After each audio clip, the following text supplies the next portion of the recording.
नमस्कार दोस्तों, मैं संजय कुमार बड़ा बिजनेस गुरुकुल में आपका स्वागत करता हूं। और आज के वीडियो लेक्चर में हम बात करने जा रहे हैं पार्टनरशिप का।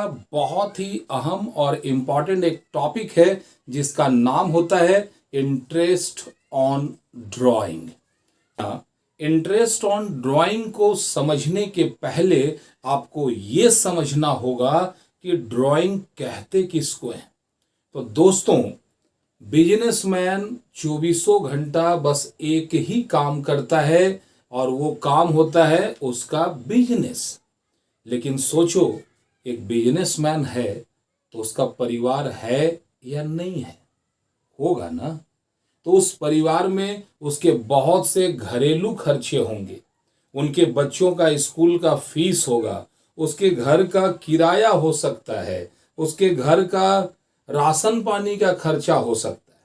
अब बंदा दिन रात जो है अपने बिजनेस के पीछे लगा हुआ है, तो उसके घर में जो जरूरत है, उसके पर्सनल जो जरूरतें हैं, उसके लिए वो पैसा अपने दुकान से निकालेगा या किसी और से कर्जा लेगा।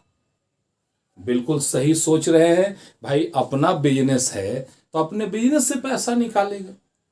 बस यही कहना चाहता हूं। अगर बिजनेसमैन या पार्टनर अपने पर्सनल यूज के लिए फर्म से पैसा निकालता है तो इसको हम लोग ड्राइंग कहते। अब जरा सोचो, ड्राइंग जो होता है ये दो तरह का होता है।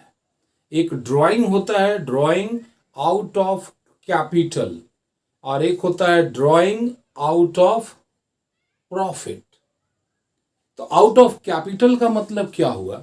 मान लो अचानक एक मेडिकल इमरजेंसी आ गई, थोड़ा हैवी अमाउंट का जरूरत पड़ा, बिजनेस में उसका कैपिटल लगा हुआ है 10 लाख और रातों रात जरूरत पड़ गई 5 लाख की। अब 5 लाख कहाँ से आएगा? तो अगर ये अपने पार्टनर से बात करता है कि भाई मेरे को ऐसा जरूरत है, हमको 5 लाख का बहुत जरूरी है, और पार्टनर्स हैं, लोग समझ रहे हैं, और उसकी बातों को समझ करके अगर उसको 5 लाख दे देते हैं तो उसका कैपिटल घटेगा या बढ़ेगा? घटेगा ना। हाँ, यही बात कहना चाह रहा हूं कि कभी कभी ऐसा वक्त आ जाता है कि आदमी को अपना कैपिटल तक, अपना पूंजी, अपना प्रॉपर्टी तक बेच करके अपनी जरूरतों को पूरा करना पड़ता है। और अगर वो बिजनेस की प्रॉपर्टी को बेच करके अपनी जरूरत पूरा करता है तो इसको कहते हैं ड्राइंग आउट ऑफ कैपिटल। इसी का उल्टा भी होता है कि अगर बिजनेस में अचानक जरूरत पड़ गया, अगर अचानक जरूरत पड़ गया तो क्या करेगा? वो कर सकता है क्या कि अपने घर का प्रॉपर्टी बेच करके बिजनेस में लगा दे। इसको बोलते हैं एडिशनल कैपिटल, और इसी को बोलते हैं फर्दर कैपिटल। समझ में आई? सोचो कि बिजनेस तो रोज हो रहा है, रोज प्रॉफिट हो रहा है, रोज सेल हो रहा है, रोज परचेज हो रहा है, रोज प्रॉफिट हो रहा है, लेकिन एक्चुअल में प्रॉफिट कितना हुआ इसका पता अकाउंटिंग ईयर के क्लोज होने के बाद चलता है। ठीक है, अब क्लोज होने के बाद चलता है, लेकिन जरूरत तो बीच में भी पड़ सकता है। अगर मान लो कोई आदमी को महीना में पहला तारीख को पड़ा, 10 को पड़ा, 20 को पड़ा, 25 को पड़ा, और अपना ही दुकान में पैसा है, तो अपना दुकान छोड़ के पड़ोसी से ले, अपने बिजनेस से ले सकता है, बिजनेस के प्रॉफिट से ले सकता है।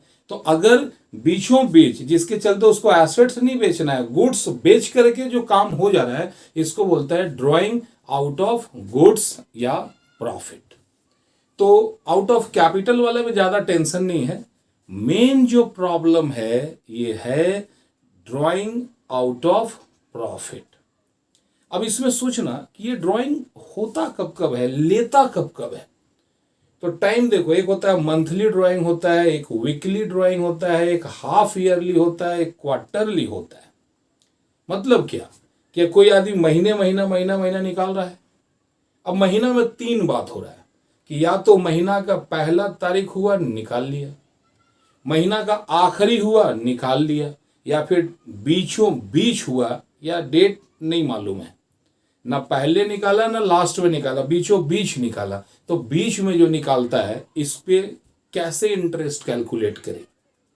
दूसरा होता है कि अगर क्वार्टरली ड्राइंग, यानी साल होता है 12 महीने का, एक क्वार्टर का मतलब 3 महीना, यानी साल में 4 क्वार्टर होता है।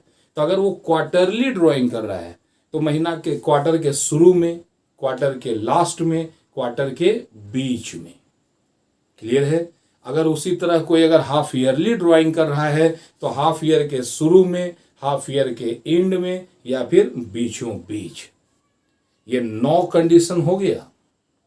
मंथली में 3, क्वार्टरली में 3, हाफ ईयरली में 3, 9 मेथड हुए। और दूसरा, कभी कभी ड्राइंग का टाइम नहीं दिया है क्वेश्चन में, डायरेक्ट बोल रहा है ही विथड्रू 50,000, टाइम नहीं दिया, कब निकाला दिया ही नहीं है। तो इस हालत में इंटरेस्ट ऑन ड्राइंग जो होगा वो 6 मंथ का कैलकुलेट किया जाएगा।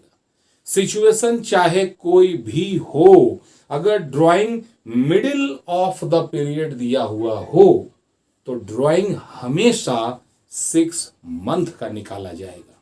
समझ में आ रही है बातें।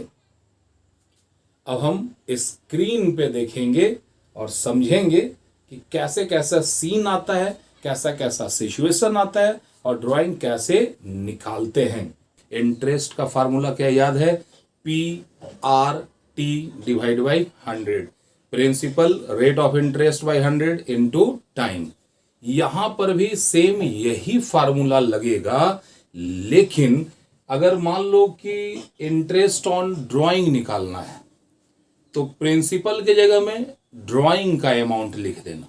अगर कभी इंटरेस्ट ऑन कैपिटल निकालना हो तो प्रिंसिपल के जगह कैपिटल हो जाएगा। ठीक है। और रेट आपको अक्सर दिया रहेगा 5%, 10%, 12%। तो जितना परसेंट दिया है उतना बाई 100 कर दो। जो प्रॉब्लम होता है इस जगह पे इंटरेस्ट निकालने में, वो प्रॉब्लम होता है सबसे ज्यादा टाइम को लेकर के। ड्राइंग का मतलब होता है कि अपने पर्सनल यूज के लिए बिजनेस से पैसा निकाला, लेकिन भाई ये पैसा निकाला कब? समझ में आ रही बात है। तो कब निकालने में ध्यान देना कि कुछ टाइम है। जैसे एक ड्राइंग करते हैं हम लोग मंथली ड्राइंग, मतलब महीना जैसे ही हुआ पैसा एक बार निकाल लिया। अब मंथली ड्राइंग करोगे तो यहां 3 कंडीशन होगा, beginning of month, end of month, या फिर ड्यूरिंग द मंथ। यानी महीना के शुरुआत हुआ और उसने निकाला, महीना के बीच में निकाला, या फिर महीना के अंत में। और ये लगातार सालों भर होते जा रहा है। यानी अगर अप्रैल से शुरू हुआ तो 31 मार्च तक लगातार निकाल रहा है। तो इसको बोलते हैं हम लोग मंथली ड्राइंग। इसमें ड्राइंग का अमाउंट के लिए जितना भी वो निकाल रहा है उसको मल्टीप्लाई कर दो 12 से। मान लो कि 4,000 रुपया महीना निकालता है तो साल भर में कितना निकालेगा? 12 इंटू 4,000 दैट इज 48,000। क्लियर है। अब सोचो कि ड्राइंग क्वार्टरली होता है। क्वार्टरली का मतलब साल को 4 बराबर भाग में बांटा और हर 3 महीना को एक क्वार्टर कहा जाएगा। और जब क्वार्टरली ड्राइंग होगा तो भी यहाँ पे वही बात होगा, यार क्वार्टर के शुरू में निकाला, क्वार्टर के अंत में निकाला, या क्वार्टर के बीच में निकाला। लेकिन ध्यान देना यहाँ अमाउंट ऑफ ड्राइंग के लिए, अगर हर क्वार्टर में वो 4,000 निकाल रहा है, 4,000 निकाल रहा है, तो साल में 4 क्वार्टर हुआ तो 4 4 जा 16,000। क्लियर है। उसी तरह एक होता है half yearly drawing. Half yearly मतलब साल में 2 बार निकाल रहा है, हर 6 महीना पर। कंडीशन फिर है, शुरू में, बीच में, अंत में, बिगिनिंग में, एंड में, मिडिल में। तो यहाँ पे एक साल में 2 हाफ ईयर होता है, तो जो भी अमाउंट है उसको 2 से मल्टीप्लाई कर दो। ये अभी तो बात समझ में आया। इसका सिंपल मतलब हुआ कि अमाउंट ऑफ ड्राइंग हर महीना में फिक्स होना चाहिए। मान लो 5,000 है तो 5 5 5 5 5 एकदम लगातार डिस्टेंस हो। चाहे वो महीना में निकाले, चाहे क्वार्टरली निकाले, चाहे हाफ ईयरली निकाले, लेकिन अमाउंट फिक्स हो। क्लियर है। तो इस तरह के ड्राइंग में ड्राइंग के अमाउंट निकालने का ये फार्मूला है। अब सोचो यहां टाइम निकालने का विशेष प्रॉब्लम है।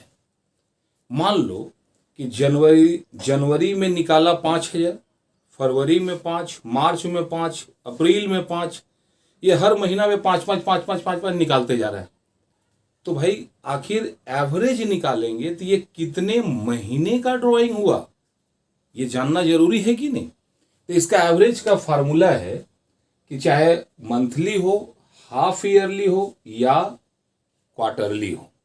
सबसे पहले देखो कि जो पहला ड्राइंग है उस पर कितने महीने का इंटरेस्ट लगेगा, और साथ ही लास्ट जो ड्राइंग हुआ उस पर कितने महीने का इंटरेस्ट लगेगा। ये दोनों को जोड़ो, सिर्फ फर्स्ट और लास्ट का कितना महीने का इंटरेस्ट लगेगा ऐड कर लो और उसको डिवाइड कर दो 2 से, जो आएगा वो उतना मंथ होगा। ठीक है, मान लो कि आया 6 तो 6 मंथ होगा, 7 मंथ होगा। अब अगर क्वेश्चन में आ जाए 3 मंथ, तो अगर 3 मंथ है तो इसका मतलब हुआ साल में कितना महीना होता है, कितना 12 ना। तो 3/12, 5 मंथ रहेगा तो 5/12, 6 मंथ रहेगा 6/12, 9 मंथ रहेगा तो 9/12। क्लियर है। अगर हफ्ता में बात कर रहा हूं, वीक, एक साल में टोटल 52 हफ्ता होता है। अगर बोले 3 हफ्ता तो 3/52, अगर बोले 30 हफ्ता तो 30/52, अगर बोले 40 हफ्ता तो 40/52। अगर दिन की बात करें कि 30 दिन का ब्याज निकालिए, 20 दिन का ब्याज निकालिए, तो साल में टोटल दिन या तो 365 होगा या 366।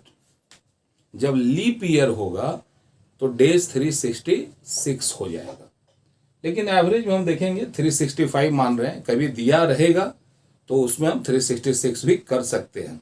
अगर ऐसा दिखे तो हड़बड़ाना मत। अब मान लो कि 30 दिन का इंटरेस्ट निकालना है तो 30/365। अगर 90 दिनों का निकालना है तो 90/365, और अगर 100 दिन का निकालना हो तो 100/365। ये था बेसिक बुनियादी बात। वीडियो को 1-2 बार और रिवाइंड करके देख लेना आप, ये बेसिक समझ में आ गया तो अगले वीडियो में कम से कम 5 प्रॉब्लम को हम लोग सॉल्व करेंगे। क्लियर है। और चैनल सब्सक्राइब नहीं किए हैं तो इसको जरूर सब्सक्राइब कर देना, क्योंकि अगले सेशन में इसका प्रैक्टिकल प्रॉब्लम सॉल्व करेंगे। और ये जो नंबर दिख रहा है ना, ये मेरा व्हाट्सएप नंबर है। आप इसी में आपको कोई भी प्रॉब्लम हो तो व्हाट्सएप कर देना, या फिर अगर आपने असाइनमेंट पूरा किया अपने बुक से, चाहे आप एसके सिंह के बुक से पढ़ो, टीएस ग्रेवाल से करो, डीके गोयल साहब के बुक से पढ़ो, किसी भी बुक से क्वेश्चन को सॉल्व करो, बुनियाद यही है। इसको अगर समझ गए तो सारा प्रॉब्लम आप सॉल्व कर सकते हैं। Thank you. आपने बहुत ही प्रेम और शांति से मेरी बातों को सुना, आपको दिल से धन्यवाद करता हूं। मिलता हूं नेक्स्ट वीडियो में। जय हिंद।